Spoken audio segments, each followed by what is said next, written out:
Conexão Marília. Oferecimento Oral Center, Centro Avançado em Implantes e Estética. E Unimed, esse é o plano.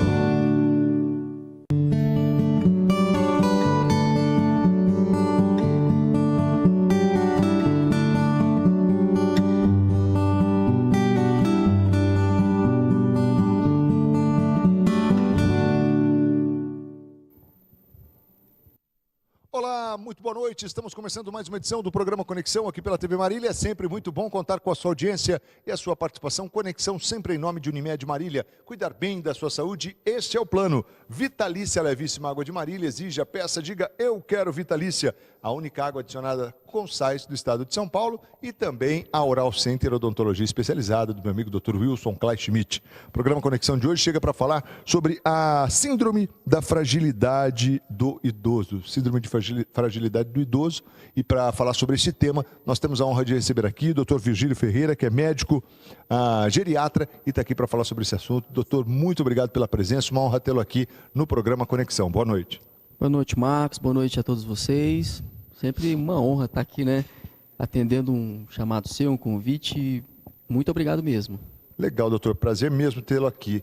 Diga pra gente, essa questão, a fragilidade do idoso, né? Síndrome da fragilidade do idoso, qual é o conceito? É algo novo? A síndrome da fragilidade do idoso, Marcos, é um conceito relativamente novo, né? A fragilidade do idoso, esse termo, isso surgiu na década de 80, né?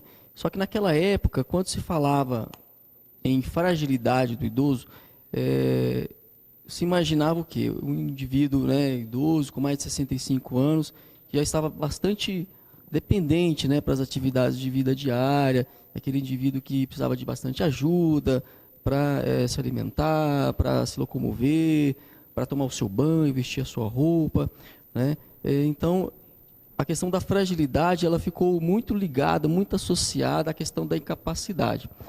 E o que aconteceu? Os estudos eles foram sendo desenvolvidos, o tempo passou, e se observou que existia aí um grupo de idosos que, mesmo sendo independentes, eles tinham desfechos piores, se comparado a outros idosos independentes. O que seria isso, né? Desfechos piores, né? Eram idosos que, mesmo independentes, eles tinham um risco maior de caírem, um risco maior de se institucionalizarem, um risco maior de se internarem, de terem aí hospitalizações prolongadas e até mesmo um risco de óbito. Então se percebeu que existiam aí características, né? Um grupo de características que esses indivíduos idosos apresentavam e que fazia com que eles se tornassem mais vulneráveis, né, aos eventos estressores da vida, seja aí uma doença física, seja aí uma doença relacionada ao psiquismo, seja ali um trauma, um processo cirúrgico. Então, a questão da fragilidade, ela passou a se associar mais à questão da vulnerabilidade por uma admissão aí de reserva fisiológica do que mais a questão da incapacidade. Então, assim, é um termo que surgiu lá atrás, dos anos 80, e houve aí uma mudança mesmo de terminologia, né, a partir dos novos estudos que foram surgindo aí ao longo dos anos.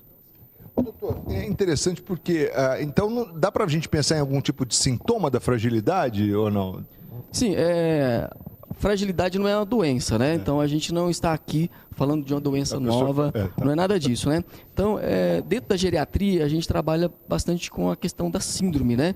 Então nós temos aí a síndrome demencial, com várias causas, né? Então, vários sintomas, né? Então, o indivíduo tem aí os esquecimentos, tem aí alteração de linguagem, alteração relacionada ao planejamento. Então, é um conjunto de sinais e sintomas.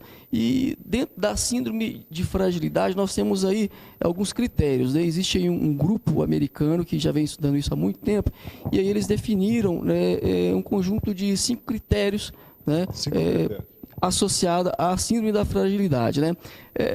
A primeira característica, e aí isso vai ser interessante porque as pessoas podem prestar atenção, que são sintomas que são muito comuns, né? Então, pode ser que você esteja aí assistindo, né?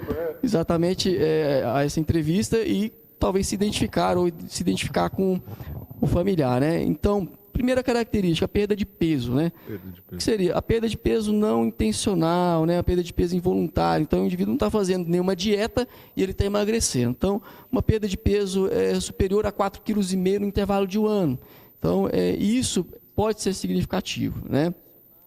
Hoje a gente vê aí uma grande preocupação com relação à obesidade. A obesidade é mesmo uma epidemia, né? Mas com relação aos idosos que costumam ter já uma reserva menor, então a perda de peso, perdas leves de peso no idoso já pode ser muito significativa e preocupante, né? Uma outra característica é a questão do sedentarismo. Então, idosos com baixo nível de atividade física. O que seria um sedentarismo para o idoso, né? É um indivíduo que não faz mais do que 1 hora de caminhada, por exemplo, né? Ou natação, ou bicicleta, ou alguma outra atividade física. A terceira característica da fragilidade, da síndrome de fragilidade, é a queixa de cansaço. Né, aquela queixa de exaustão, aquela queixa de fadiga. O indivíduo começa a fazer algum exercício e já quer se deitar, né, já quer se descansar. Cansa muito fácil, né, doutor? Aquela queixa de cansaço fácil. Então, isso é muito comum, é uma queixa muito prevalente dentro dos consultórios e é importante que aí o familiar, a equipe de saúde esteja atenta. O quarto ponto é a questão da fraqueza muscular.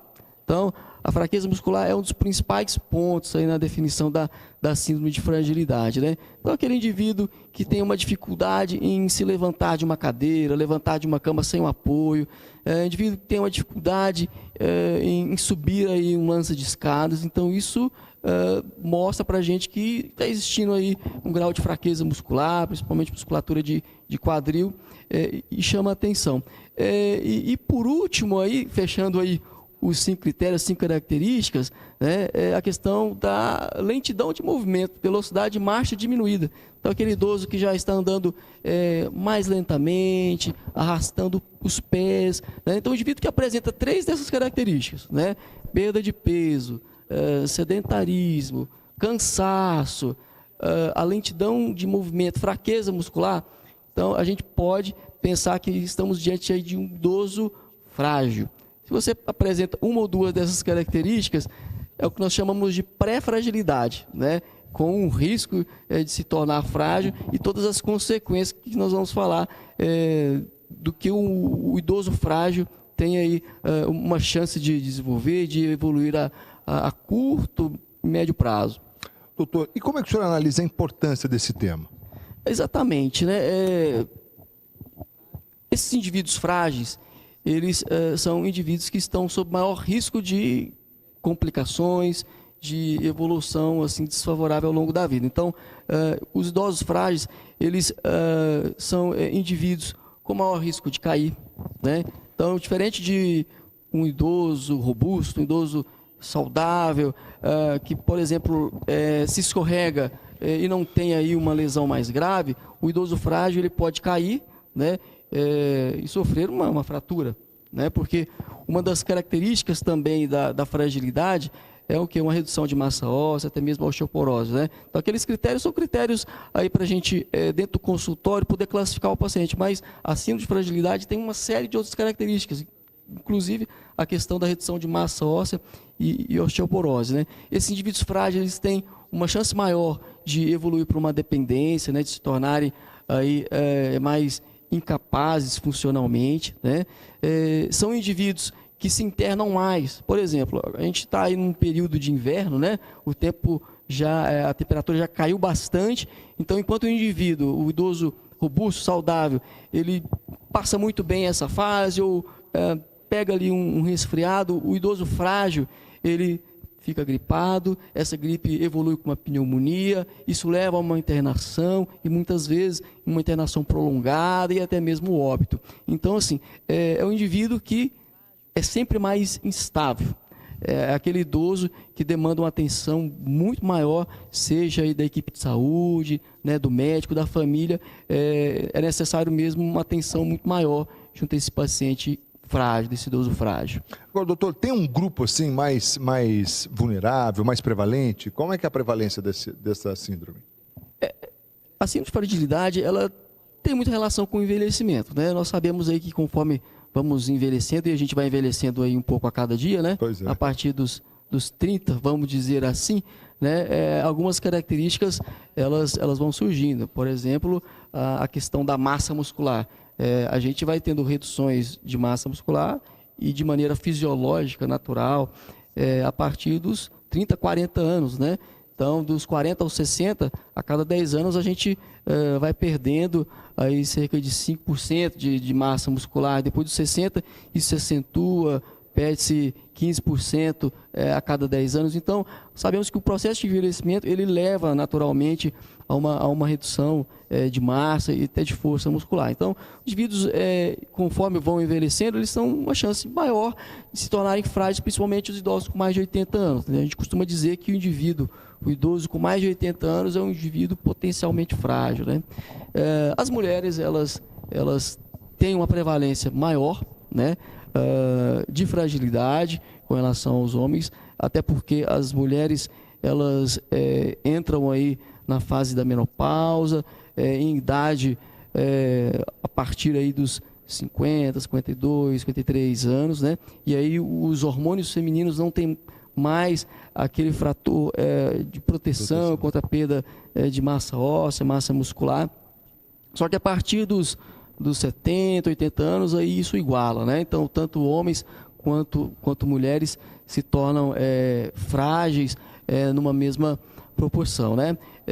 Os indivíduos com mais comorbidades, com muitas doenças, né? Então, o idoso hipertenso, diabético, portador de artrose, portador de doença de Parkinson, né? Portador de queixas vertiginosas. Então, é um indivíduo que tem realmente um potencial de fragilidade muito maior. E hoje, cada vez mais, a gente tem falado das questões relacionadas aos transtornos de humor, né? Então, hoje o indivíduo depressivo, né? A depressão é um fator realmente que colabora muito com a questão da fragilidade do idoso.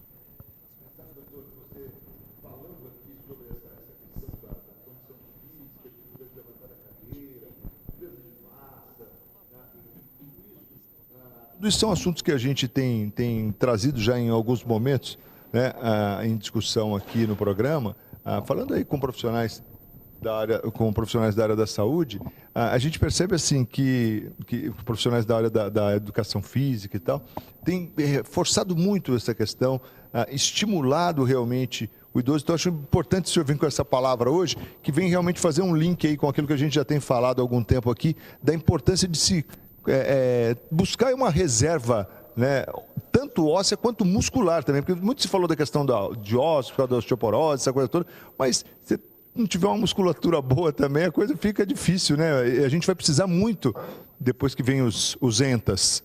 Você falou muito bem, né, Marcos, a questão de reserva. Então, hoje, dentro das doenças relacionadas ao envelhecimento, seja doenças que envolvem a cognição, seja doenças que envolvem problemas osteoarticulares, musculares. Então, é importante a questão de se promover aí uma reserva, né? Se aumentar aí a reserva, porque nós sabemos que conforme que a perda vai ocorrer mesmo, né?